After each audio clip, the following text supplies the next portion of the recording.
Hello, School Transportation Nation. It's Tony Corpin. We're here. We've made it. Another fun-filled week of school transportation information with Ryan Gray, head of our content team. Ryan, welcome, sir. Thank you, Tony. And Nation, it's always great to be with you. We got some hot headlines this week, all brought to you by TransFinder, the leader in school bus routing software, by School Radio, your source for reliable radio communications, and by Ever-Driven, safe alternative student transportation that complements your buses. So a little bit later, I'll be talking with Mike Ippolito. He's the Chief Operating Officer at School Radio. We're talking all about communications, technology, safety, big elements, Ryan, when you're talking about school transportation, and it'll be a very in-depth discussion about that. So looking forward to that conversation. Also, Ryan and I are going to be breaking down the top headlines of the week. We got Bluebird, Microbird making big news. We got Trump tariffs and Supreme Court info. And we also are diving deep into the EPA Clean School Bus Program. There's been some updates, guys, as well as STN EXPO East on March 26th through the 31st. That is coming up in like 4 weeks, give or take. Depends when you listen to this podcast. But we are excited to break down a little more information as the schedule fills out. The audience is coming together. It's going to be an exciting time. So going to be talking to you about these great headlines. Every day, school transportation teams work behind the scenes to keep students safe. That starts by keeping your buses safe before the wheels hit the road. With Service Finder by TransFinder, school transportation teams can manage maintenance, work orders, parts, inventory, and preventative service all in one browser-based system. Know exactly when buses need service, flag repairs before they become breakdowns, and ensure every vehicle stays safe, compliant, and ready to roll. Service Finder keeps your fleet running longer, smarter, and safer because student safety starts with a well-maintained bus. Service Finder by TransFinder, fleet maintenance that keeps you moving. Learn more by emailing solutions@transfinder.com. All right, Ryan, give it to us. What is top of the list there? We covered a lot at the top of the episode. Yes, Tony, a big week last week in Student Transportation Nation. The EPA, as you mentioned, came out with some information last week, actually a request for information for, you guessed it, the Clean School Bus Program. It's been a year now since President Trump's been back in the Oval Office. We know that many federal programs were shelved, put under review for various reasons. Clean School Bus Program, certainly for its focus on zero emissions vehicles, electric school buses. So we finally have some word here, Tony. There's been kind of some breadcrumbs dropped over the past 6 months by the EPA to indicate, yes, there's some work still being done on Clean School Bus. It started last summer with information that EPA had been working with school districts to ensure that from the previous 3 rounds that they were getting their money and doing some administrative work. Then we heard basically at the beginning of the year that EPA was revamping the Clean School Bus Program. Essentially what a lot of us had thought might happen, that essentially they were going to open up to other fuels and not have so much of a focus on electric school buses. 90% of the funds so far in the Clean School Bus Program, so 90% of essentially $3 billion has been going toward electric school buses.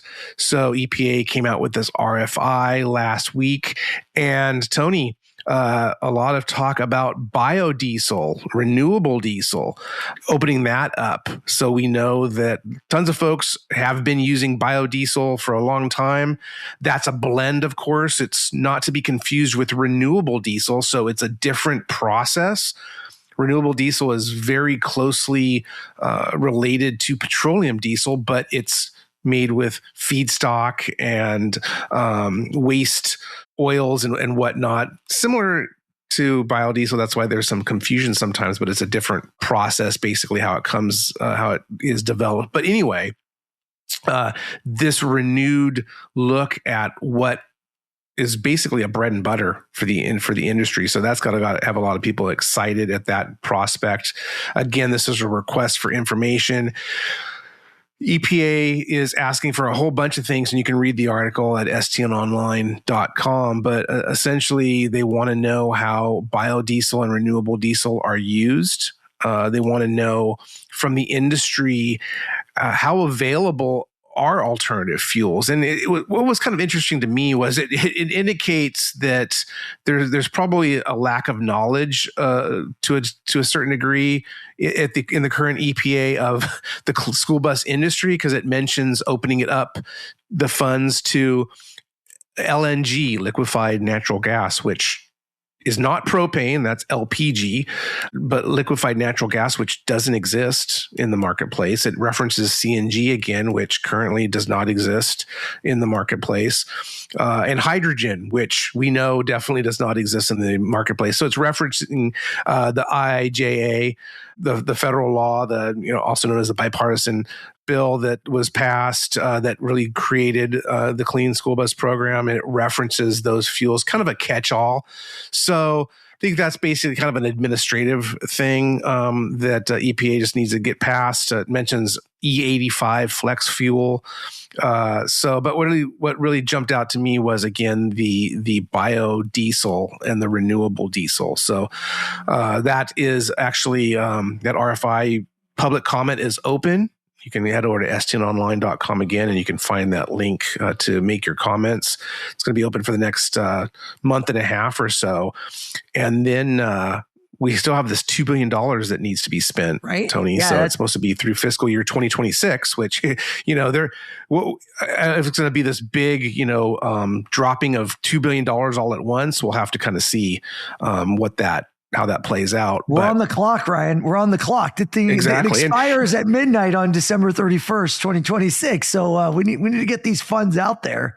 And, as you would expect, EPA also mentions fraud and abuse. So there had been some watchdog, basically internally, the EPA had looked at the initial rollout of Clean School Bus Program and found some issues. And there was some concern about abuse and waste. And the Clean School Bus Program has been tweaked since then, but EPA referenced that. And it sounds like there's going to be some additional oversight and additional communication going out to for-profit companies.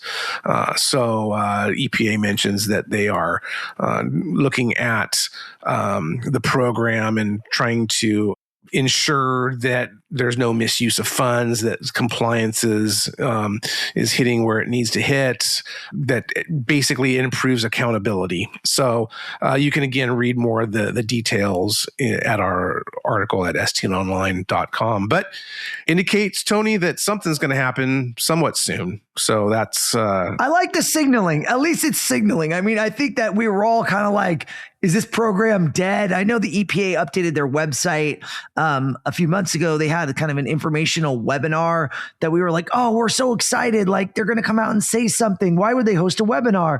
And then it was kind of like very unaffiliated, kind of like, hey, how do you apply? And not necessarily related to the Clean Schools Program at all. We were kind of scratching our head like, yeah, there's no program. Why? Well, there's another webinar. What are you doing? Another webinar is scheduled for March 3rd. So next week, we don't have the information on that, at least as we're recording this. But as soon as we do, we'll certainly get that out to you and the nation. Yeah, I mean, we know propane is by far the most adopted alternative fuel in the market, other than gasoline, which I don't know. You call it, I guess it's alternative to diesel, right? I mean, from a marketing standpoint, it's an alternative to diesel, but you're right. Yeah, and that was one of the things that we were wondering too, was the EPA going to open this up to quote unquote clean diesel?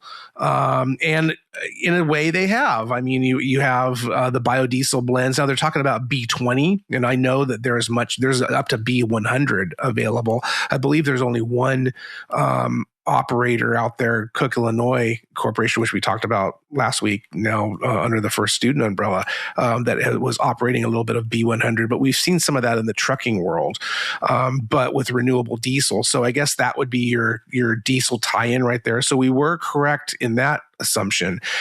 We even kind of thought, are they going to open up to gasoline? And not so much there. I mean, they do mention the flex fuel, which again, we can dig into. But again, this is an RFI. So over the next month and a half, EPA is going to be pulling together all these comments. And then it should obviously be then updating their information, putting out some information, hopefully on the grant programs or the competitions, and what exactly is going to be eligible.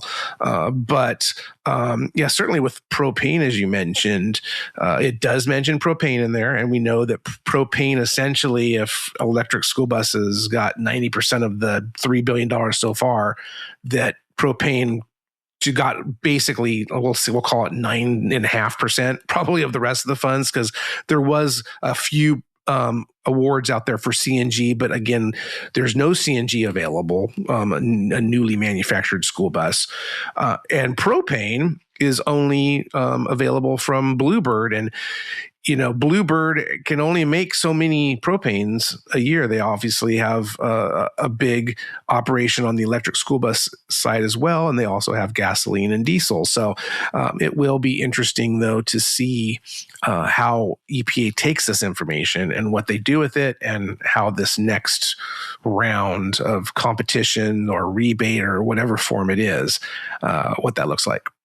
Yeah, I mean, Roush Cleantech is pretty much supporting that Bluebird platform, as many know out there. I know Cummins was considering a propane solution. Obviously, they're promoting their octane product now, as well as the diesel product, which has been delayed because now that a lot of the environmental regs have been pushed back, Cummins has decided to push back the launch of their 7.2 ISB versus what's now on the market, which is the 6.7. So this will all be very interesting to see how this kind of comes to fruition. I did reach out to all the major OEMs once this story broke, and many of them responded and said, yes, we're already drafting our comments and response to this, as well as even the guys that say CalFart Bus, right? They have an add-on product that is like a dual fuel product, and they had said, they were very excited to respond because they want to be obviously part of this party. If there's money to be had, they'd love to be able to support the growth of CNG. And that's really only the only path that I see on CNG is a kind of a dual fuel provider versus an OEM engine solution, because obviously Cummins Westport years ago, or John Deere had engines. For those of you that have been in the industry for a long time, those were offerings many, many, many years ago. And they have long been sunsetted by the OEMs. Just simply the appetite isn't there. California was really one of the only places we saw CNG. And, that was basically replaced by electric. Yeah, and we see in CNG, there's some CNG in Utah. And I think there was initially some in West Texas, but certainly CNG. Talk about expensive infrastructure, highly expensive infrastructure when you're talking about, comparing it to electric, essentially, for sure.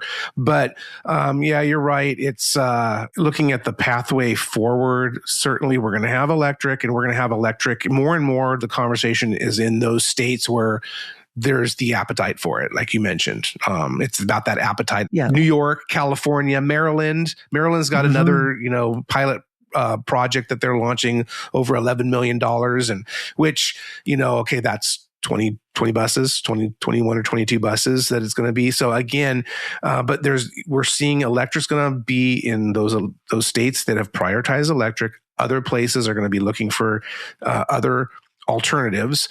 And, will, like you mentioned, CalFart Bus, up until now, EPA said, it has to be a newly manufactured school bus. So again, we need to see what the new EPA does with the program. If it opens it up, the fact that they mention E85 and flex fuel, well, maybe there's a parlay there. I don't know. We'll have to see. But certainly, like you said, the big thing is EPA gave us some more information.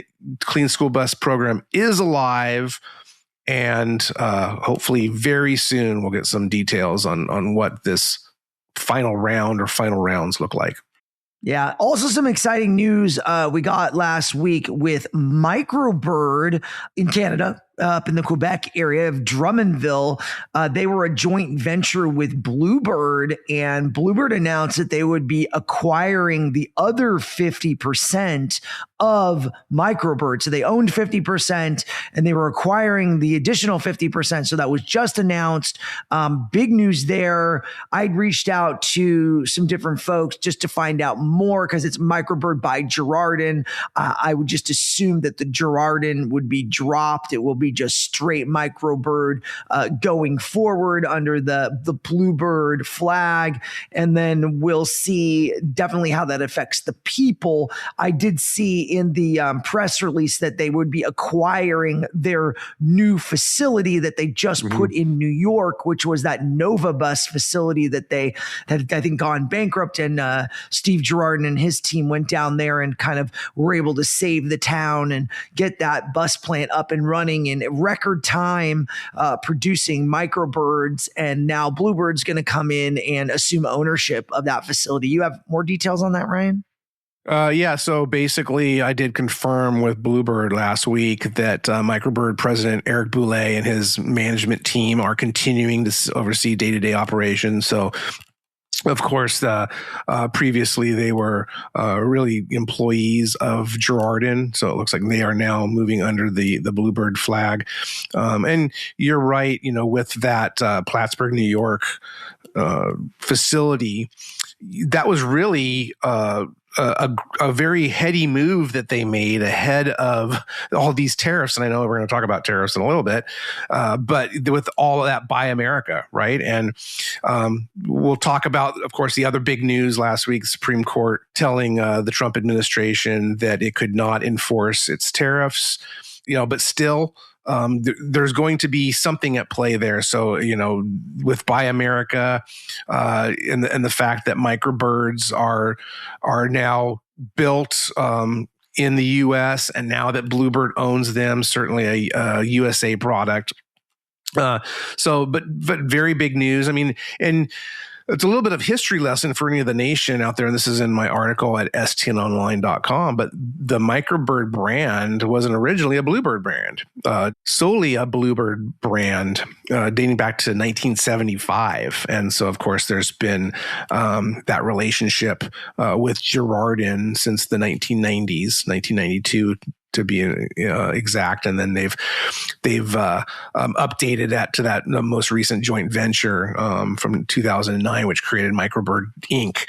But now it's back under the fully under the Bluebird flag. So certainly, as we learn more, we'll definitely share you with the nation. But very big financial news as well for stockholders. So a big move there by Bluebird.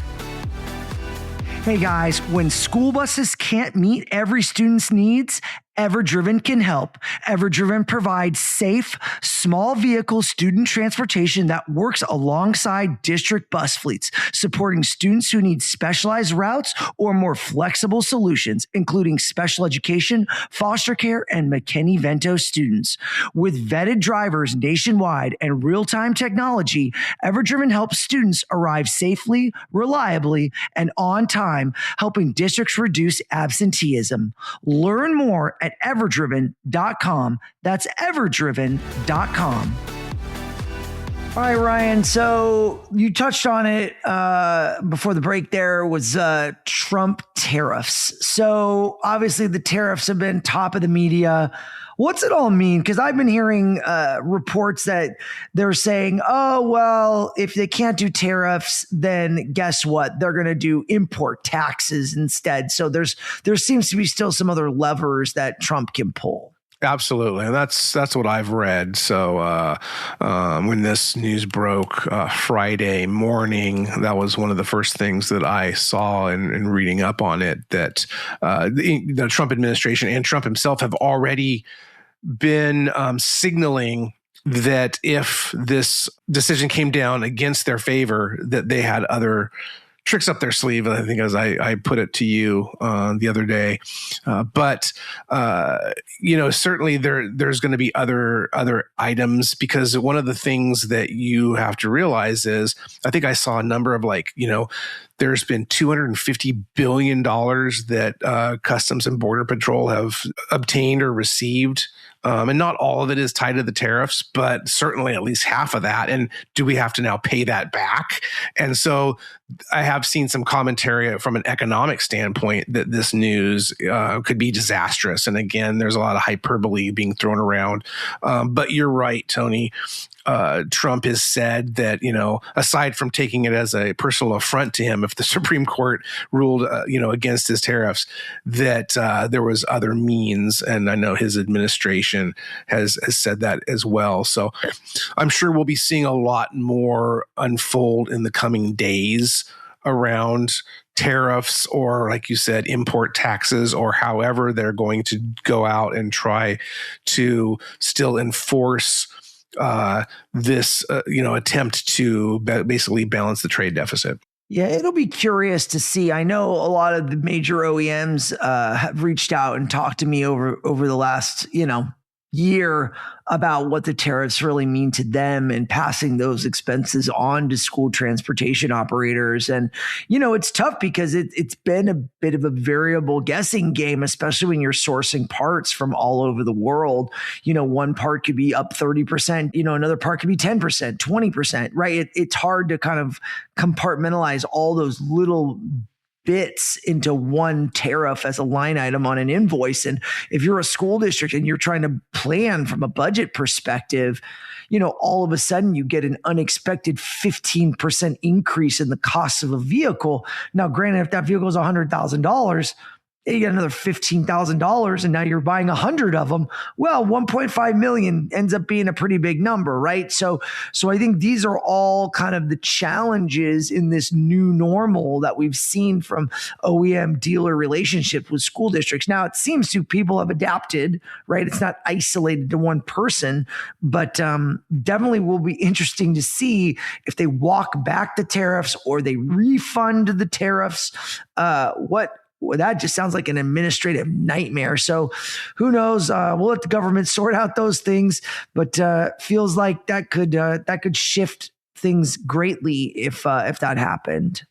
Absolutely. And, adding to this confusion, of course, has been that President Trump would announce that he was going to enforce a tariff, and then he would roll it back or he would change it. So again, it's this game of ping pong where you're, back and forth, and you don't know. Negotiation tactics, Ryan. That's what that is. Exactly. Right? Bring them to the table, art of the deal. But you look at from the standpoint again of this, $250 billion. And again, not all of that has been tied to tariffs, but at least from what I read, at least half.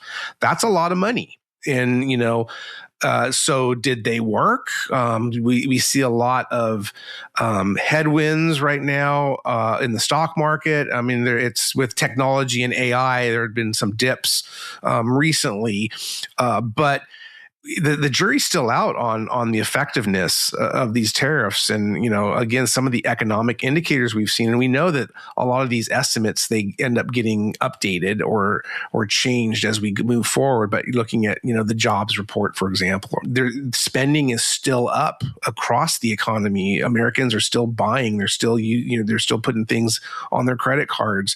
So, consumer confidence is still very high. So, to your point, on the flip side of that, though, Ryan, I saw that credit card debt was the highest that it's ever been. Exactly. Well, so that's another thing, right? There's a counter to that. Oh, absolutely. But the confidence is still high. And again, is that confidence high because they have to? And certainly, the higher earning income, they're doing really well, and there's always that disparity. But like I said, the jury's still out, and we'll just have to see how the tariffs have really impacted. Because folks, to your point, they're still buying school buses, they're still buying other things. And what will be really interesting to me is we know that this funding cliff is coming up very fast, and districts have been actually, dealing with budgets, of course, forever. But, we hear that this coming school year is really going to be a tough one out there. So that's where the rubber is going to meet the road. Yeah, I was on a webinar last week hosted by Everdriven, and Jim Ellis was on there from Enrico County Schools. And Jim was one of the panelists talking about how to help absenteeism using tactics and techniques, obviously alternative student transportation being one of those. But he mentioned towards the tail end of the call, kind of to your point, that his superintendent came to him and said, hey, I'm going to need to cut your budget, or I need you to look at maybe cutting your budget by 3%. And the question that was posed by the audience member was, hey, what are the tactics that you can suggest to address when your superintendent comes to you and asks for a budget cut? How do you defend transportation? And to Jim's point, he's like, look, we're humming. Everything's good. I have all my drivers, all my buses. And I said, well, Jim, put it in perspective. What is 3%? When we say 3%, we're like, oh, 3%. Well, Jim goes, well, my budget is $45 million. So by quick calculation, that's $1.35 million he would have to cut. He's like, Tony, you don't just cut $1.35 million and nothing happens. He's like, that makes a real big impact to what we can do. So I have to sit down with my superintendent now and really be like, what is unimportant to you?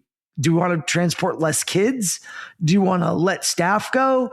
Do we need to run less buses? Like, something's got to give. You can't have both, right? You got to have one or the other. So it was an interesting thing to hear someone actually go through it and a question come up. And in what he was suggesting is like really showing or demonstrating the value that transportation is providing in addressing absenteeism or affecting absenteeism in a positive way, because the school gets reimbursed by students coming to school. And there seemed to be a lack of knowledge or data in terms of how transportation plays a key role in getting more kids to school and reduces absenteeism. So I know we'll see Jim out at STN EXPO East as an attendee. I'm sure he'll be out there to talk to anybody. If you guys are out there and want to talk to him in Charlotte, we're not far off. It's March 26th through the 31st. I feel like, Ryan, we're going to blink about a month away. I know you've been working so hard on the agenda to get everything tight. We got our preview out in our February issue that was just sent to press last week. Actually, the March issue. And we're excited to have you guys go out there and check out that March issue when it hits the website on March 1st. So a little bit of time, and then we're going to get that preview up on the STN EXPO East website, stnexpo.com/East. We'll have it up there for as a downloadable PDF. So you guys can go there, grab it, download conference overview to take advantage of it. But Ryan, you want to give the audience a little more detail? I know we've had a lot of event news lately that was showing our national inspector training with a new competition function. Techs are going to be competing to find defects on buses. Is that my understanding? Yeah, so basically on Saturday, they're going to be split into groups. They're going to go through, and after Friday, of course, they're in a class all day, and they get this binder, this syllabus of what the National School Bus Inspection Training Program covers, and it's from soup to nuts. It's the whole shebang. It goes over every inch of the school bus, no matter what the type. The engine, undercarriage, internal, inside the cab, and the reason for this program is to avoid downtime. That's the biggest thing. It exceeds state and federal DOT inspection guidelines for school buses. So anything that's maybe not deemed out of service from a federal level or a state level, well, this program puts a lot of teeth into things that need to be fixed, even if it doesn't qualify, quote unquote, as a defect.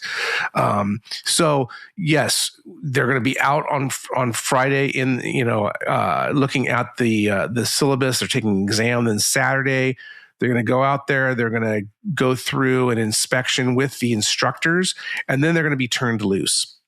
So they're going to be there's going to be all these defects that are set aside on the school bus, and they have to find them. They're going to be timed, and there's going to be some door prizes as well, thanks to our good friends at the South Carolina Department of Education that is spearheading this instruction. So it's going to be a great time. And earlier that day, Saturday, before they head out to the school district, they're going to sit through a session presented by TransFinder on software and how software plays a vital role in helping to note and respond to defects. So a great program there. And of course, we're going to have that same program out in Reno at STN EXPO West this July. So you can still register. Head over to stnexpo.com/east for Charlotte and stnexpo.com/west for Reno, and you can get involved with that training.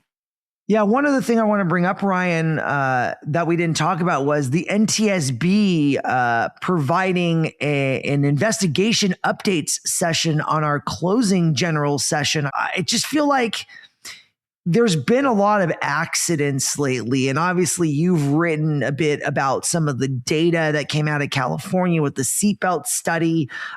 We had Leander on talking about their experience with that horrific bus crash that happened on the first day of school, and the recollections of the transportation director, the emotions, the emergency services, how that all plays into it. So I feel like it's very timely, this NTSB session. You want to give a little more detail on that? Absolutely. So we're going to be joined by Meg Sweeney, who is an NTSB investigator and project manager for them in their Office of Highway Safety. So she's going to be coming out on March 31st with NTSB investigations and recommendations, lap shoulder seatbelts to the school bus danger zone. So covering a lot there. Like you mentioned, lap shoulder seatbelts. NTSB has been a big advocate of this for decades. And they have done so many crash investigations where they found that seatbelts, lap shoulder seatbelts, I should say, either if they had been in play, they would have limited injuries or fatalities, certainly ejections. When we're talking about these rollovers and these side impacts, that's where NTSB really was the first to say, hey, this concept of compartmentalization, while it's a hallmark of school bus safety, it is really designed to keep students in the compartment in a frontal or rear impact crash.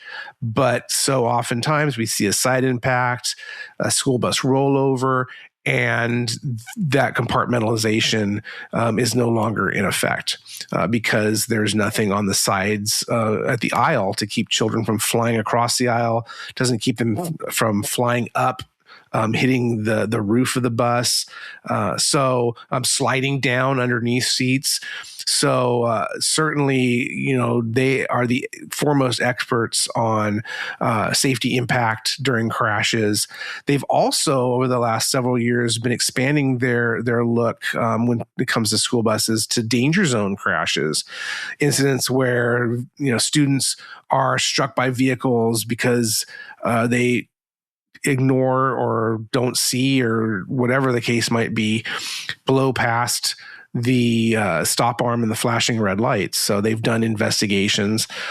They've also are in the process of doing an investigation with that student dragging death up in Maine. And of course, Maine now has a law for this anti-pinch technology, as well as crossing arms on buses. But that was really born out of two fatalities that happened in the state previously. But we see this dragging incident, and NTSB is investigating that. We reported on that they are not going to have that full investigation done for another year and a half or so. So Meg will only be able to share what has been publicly released so far, which again, we reported at stnonline.com, but she's going to be touching on that as well. So really looking forward to the conversation and hearing from Meg. She's a wealth of information. She's going to have a lot of very intriguing things to share with the audience. Yeah, that's really exciting, Ryan. I feel like the safety conversation is always paramount in student transportation. So I'm so glad that Meg can come and share that with our audience in Charlotte. Again, guys, reminder, stnexpo.com/East. That's March 26th to the 31st. I want to invite you personally to come out and enjoy the conference and take advantage. Lots of good stuff. Ryan, thanks for being with me. And we're going to get to our interview with Mike Ippolito. All right, guys, I have an exciting technology conversation coming here with Mike Ippolito, the Chief Operating Officer at School Radio. Mike, good seeing your face, my friend. I'm glad you made it to the podcast. After some knee surgery, you're like going to be like a bionic man, I think, right? Is it an AI knee? Does it make you run faster? Well, I wish it made the radios work even better, but it's just for my knee at this time. We'll see if we can maybe do that for the next one. But it's great to see you too, Tony. It's been a while, so it's good to be back. Yeah, I saw your buddy Marty Savino out at the NSTA meeting in Florida. Marty was giving everyone a little deeper knowledge of the radios and technology and where it's headed. So it's always good to kind of get a gut check on how tech is evolving, carrier options, looking at the different opportunities depending on the type of fleet, if you're rural or urban, how to mix that tech in. So wanted to just dive right in with you to get a little better sense. You want to give us like a technology landscape in the area of communications? What's going on out there currently in pupil transportation world? And, we can start there and see how the conversation rolls. Yeah, absolutely. So I could just start off. I think we could talk, really briefly about what I would call traditional land mobile radio, and that's your radio guy up the street, right?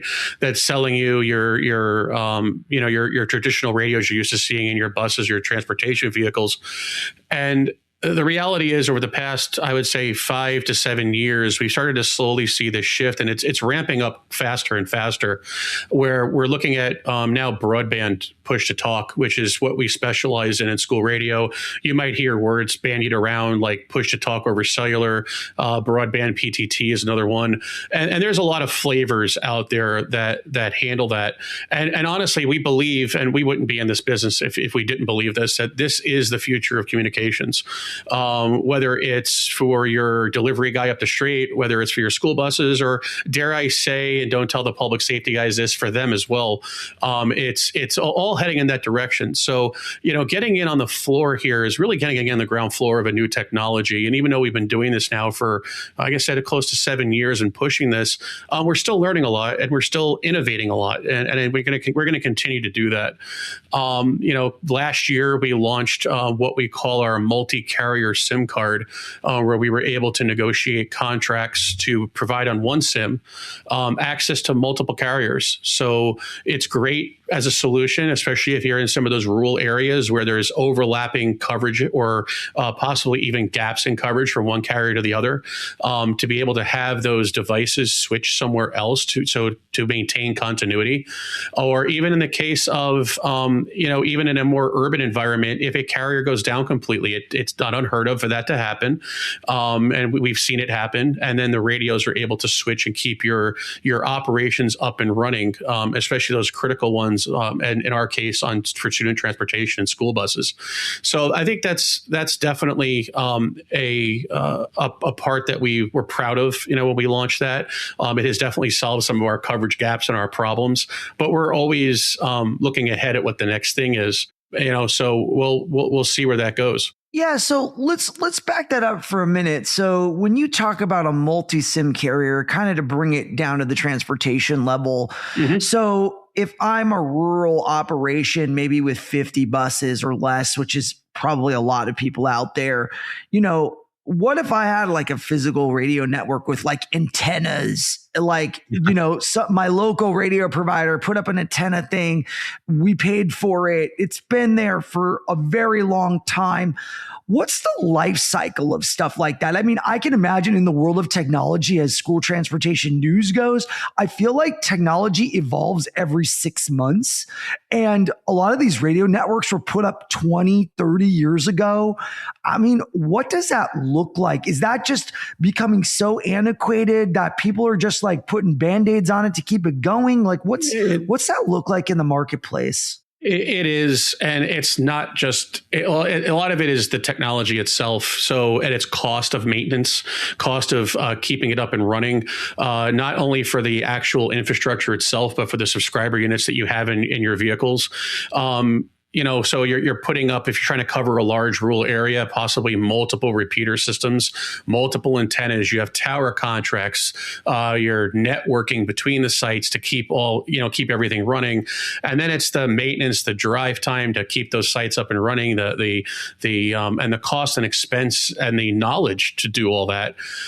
And what we start to look at is, even if we take the cost part of it aside and you look at just the technology part of it and what a system like that, and again, that older, antiquated, I'll call it LMR, land mobile radio system, if you kind of take it, so just look at the bare technology of it and look at what a push-to-talk over cellular or broadband solution provides you when it comes to ease of over-the-air programming. Something as simple as being able to change the bus ID. It's not bus 10 anymore. It's now bus 21. It has a new route.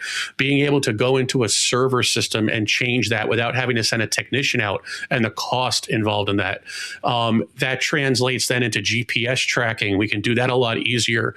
Being able to get systems online. Our main business, I think we've talked about this before, is we are a radio dealer by heart. Okay, I think this is our 30-year anniversary. We've been in business since 1996. So we've been doing this a while. And when we deploy, let's say, a large transportation system on a traditional radio platform, it could take us 5-6 months to get that off the ground. By the time we're done with FCC licensing, ordering parts, getting the equipment installed, getting the vehicles upfitted, getting programming from the customer, programming all those units, and then testing and burning the system in.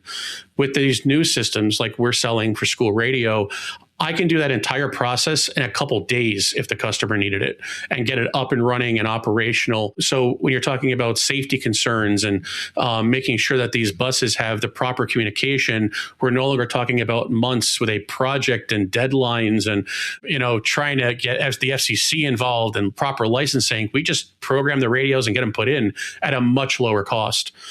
So it's definitely moving this way. And the end users have a much better experience, much more integrated experience, to make all this stuff work and make their operations work. Now let's talk a little bit about satellite. Mm-hmm. So I was at a press conference where there was a telematics company talking about using the Starlink network, but then they were talking about how T-Mobile is involved in satellite. How do you see satellite and these big networks like what Elon has put up kind of transforming how push-to-talk over cellular works in the future? Is it really cost effective? Like, is it break the bank? Is it going to be like the new thing that we're going to see in the future? What do you prognosticate this doing to the market? Oh, I think it's going to be I think we're going to probably start off like all things technology. You're going to see a high price tag for that. And it is something that we're looking at. I think I mentioned before, we got these multi-carrier SIMs out. And I will say this to my staff and our customers all the time. If you're not innovating, we're going to close the doors. Okay. So there's no point in continuing business. You got to always stay one step ahead. So our next thought now is, how do we integrate this exact conversation into our radios? We've had customers, Asheville, North Carolina is a perfect one that was in the zone with the hurricane. They knocked out all the cell towers. They're one of our current customers. And it brought to light how do we provide them connectivity when something like that happens? How do we fill that gap? I don't want customers, users, and students in danger offline or anything else because their communication systems is down. So the next logical conversation was, how do we start leveraging these satellites, these low Earth orbit satellites, as they call them, into our devices? So we took an initiative last year to start researching it, and we're on the, I'll say, beginning steps of being able to integrate that technology into our devices, new devices, as we're developing them. So I think it's very important.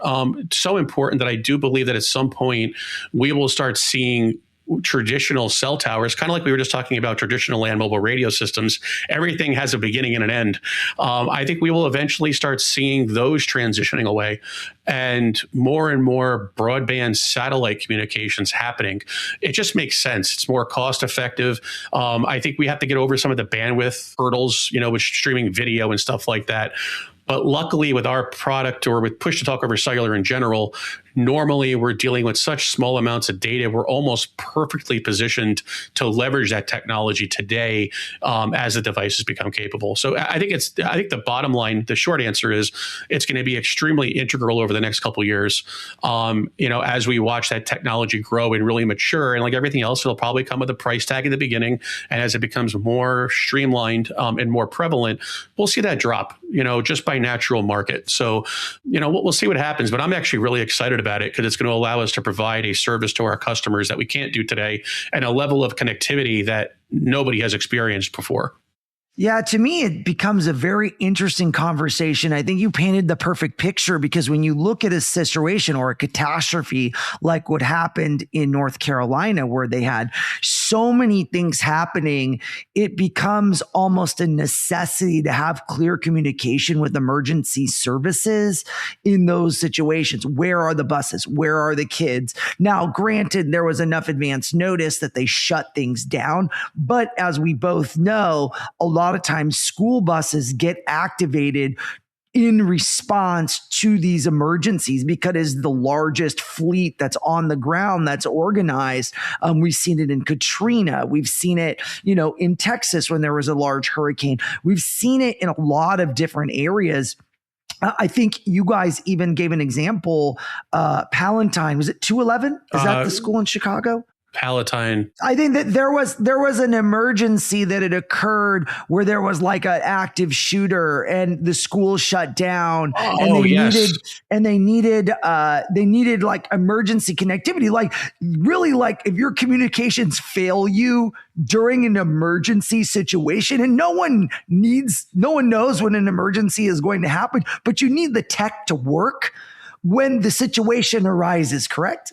Yeah, so we had an issue. It was actually Indian Prairie, District 204 in Naperville, in Illinois. That's the one. Where they had that's it. So where they had this incident that you're talking about, and they're actually using it on an interior school basis. This year, we're actually transitioning their buses over to it as well. But from a school campus standpoint, they were able to use our system to notify multiple schools and multiple people all instantaneously that there was this incident, and to lock down the schools. You mentioned intermingling with public safety a little bit ago, about talking about, when these situations arise, and we do have the ability to allow our radios to talk to some of those legacy systems.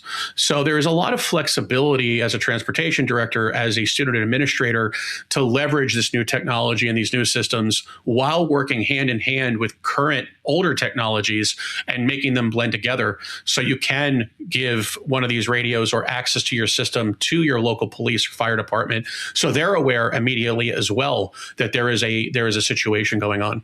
We have the ability to do that and work with them to make that happen.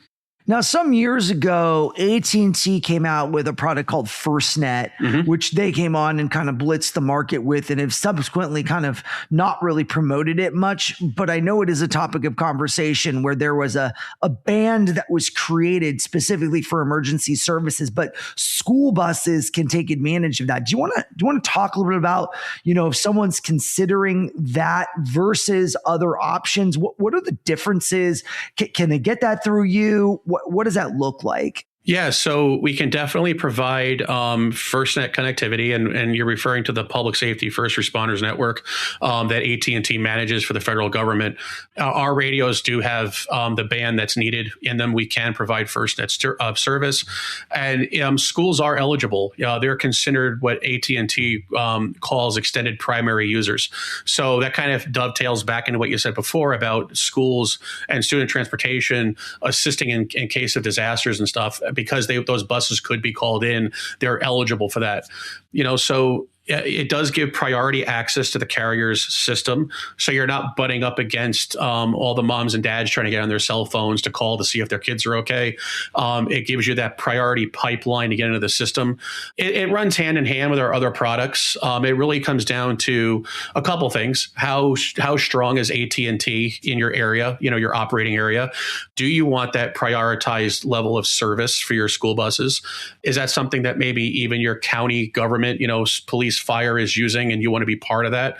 So we can definitely provide that level of connectivity.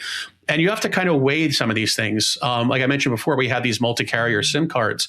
So from an operational standpoint, what's more important to you as an operator? Do you want this FirstNet level of service that our devices have been certified for to work, at? Or do you want something that's multi-carrier that maybe you need to have access to the Verizons and the T-Mobiles and the AT&Ts of the world in a single device for whatever coverage gap reasons that you have? So we're really able to offer kind of all those different services, and hopefully adding satellite, at some point shortly down the road, and tailor a solution that fits what the user and what the operator actually needs, as opposed to trying to shoehorn everybody into a single solution and quote unquote crossing our fingers and hoping that it works. Okay, let's talk a little bit more about where people are purchasing their radio solutions now. So I think with the advent of social media, you've got all these companies popping up trying to sell radios on Amazon or TikTok Shop or Facebook Marketplace, and it's way cheaper. And they're probably like, people are looking at it thinking like, why? I mean, I would be like, why is it so cheap? Like, there's got to be a reason, like buyer beware. Like what is going on out there with people trying to save a nickel, but then they buy equipment that absolutely does not work within their system? What are we seeing out there? Yeah, we're seeing kind of like I think with any technology, you have the operators like us, the enterprise level operators that take this seriously. I mentioned before, we've been doing this since 1996. We've been around a while. Push to talk is what we do. Managing these systems is what we do. It's what we've always done. But because of some of the ease of use of some of this stuff that I discussed earlier about why you would go in this direction, we have seen a proliferation of people selling these things on a bit more of a consumer basis, but that bleeds over into enterprise, of course, when they see the websites or see the social media posts. And we do keep track of that. And what we have noticed is that a lot of these devices that are being sold are not FCC type accepted. They are not, I could throw all kinds of acronyms out there. They're not PTCRB certified. Why is that important? Well, that's the carrier part of the certification that determines that a device, no matter what it is, will work properly on a carrier's network. They don't carry all this lab testing that we have gone through. They're not FirstNet certified. And they make a lot of promises. For example, we do pride ourselves on 24/7, 365. You're not going to get that if you're spending a couple $100 for a box of radios that you hope is going to work long-term for you. That's the pricing discrepancy that you talked about. So you kind of get what you pay for, but you have to be very, very careful about making sure that you're purchasing from somebody reputable, that's someone that can actually point you to case studies that they have worked on, customers, put you in contact with current customers. We could give you loads of them, if it was on us. These are the people we've worked with. These are our success stories.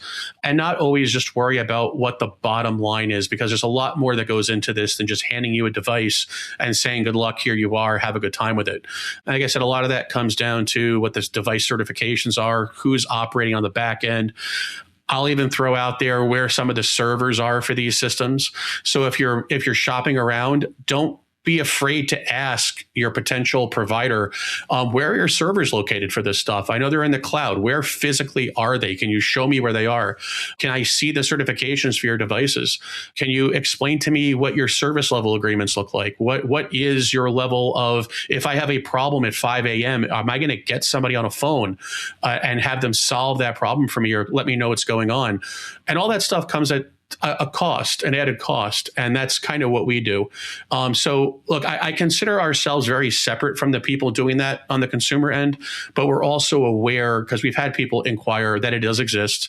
And just to be aware of what you're purchasing, and you have students on your buses, make sure they have the best communications equipment, provided to them, to ensure that they have a good pipeline back to dispatch or whoever they need to talk to in case there is a problem or an emergency or whatever. You want something that's going to work. Yeah, so let's talk a little bit about the way the budget works and how people can acquire the technology that you're selling. Now, I understand that it would be a big capital expense just to lay out for the entire equipment upgrades, the warranties, everything. But you also have an OpEx model where people can choose to pay a monthly fee. So it reduces the capital hit or having to go to RFP. What does that look like, and how has the reception been to that option for school districts? Just real quick, the reception's been fantastic. I think most of our school radio accounts are operating under that, what we call managed services model, subscriber model. We identified very early on that besides the concerns, and I could do this with almost anybody at a trade show table. We hear it all the time. What are the things you're trying to overcome? The conversation goes to coverage, age of their current system, two things that we've already covered today. And then the third one becomes, well, the expense of swapping out my radio network. Okay, I don't want to do it because I know it's going to cost a ton of money. We took that and kind of said, well, what do we do? How do we solve that problem for school districts? How do we solve that problem for operators? And what we decided to do is come out with this basically radio as a subscriber, radio as a service model, where you pay us a little bit more than our normal monthly fee. And you get the device, you get your monthly airtime and server access. You get us 365, 24/7 if you have help or have questions or need something done. But the biggest part of that was the maintenance on the devices. Any operator or school district wants to know what their expenses are going to be over the course of the year. And it's hard to budget when you have radios breaking. And some of the radios, especially the older models on the land mobile radio side, can get upwards of $700, $800, even over $1,000. So if you figure you have a couple of those go a year, where your budget starts to balloon over a period of time. So we took this managed services model, and it includes everything, including the repairs on the radio. So you know that you're now paying a set price for the course of the year for the units that you have online. And we will famously tell people at trade shows or on these podcasts that if you run over one of those radios with a bus, send us back the pieces. We'll replace it, and no questions asked. So that's so nice of you. Look at that. Right. So, and believe me, people have taken us up on that in the past, where we received an antenna and a belt clip and something that resembles a circuit board in a box, and we've just shipped them out a new radio. But it allows them to budget now. They know what they're spending every year. They know what their expenses are. And it just makes it easier for everybody. We do this for, I think the contract is for 2 years.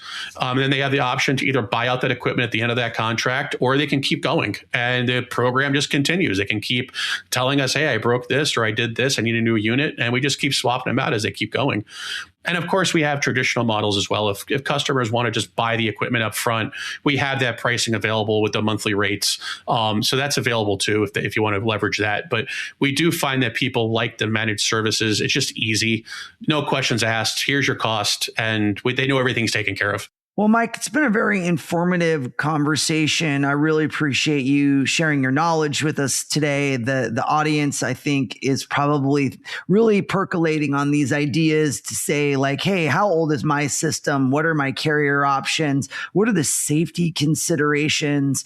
How do I really look at the age of this stuff? And really, an OpEx model makes a lot of sense. So I'm so glad that you guys have created this program for school transportation operations. And I know we're going to see you real soon at STN EXPO East. Your team is going to be out there at our Director Summit, as well as participating at our Bus Technology Summit with presentations and such. So we look forward to seeing them out there in Charlotte real soon, March 26th to the 31st. So guys, make sure and look up the School Radio team, ask them lots of questions. I'm sure if Mike's not there, he has other proxies that are there that are representing the brand very well, and definitely good stuff. Mike, where can people go to do a little more research on your offerings?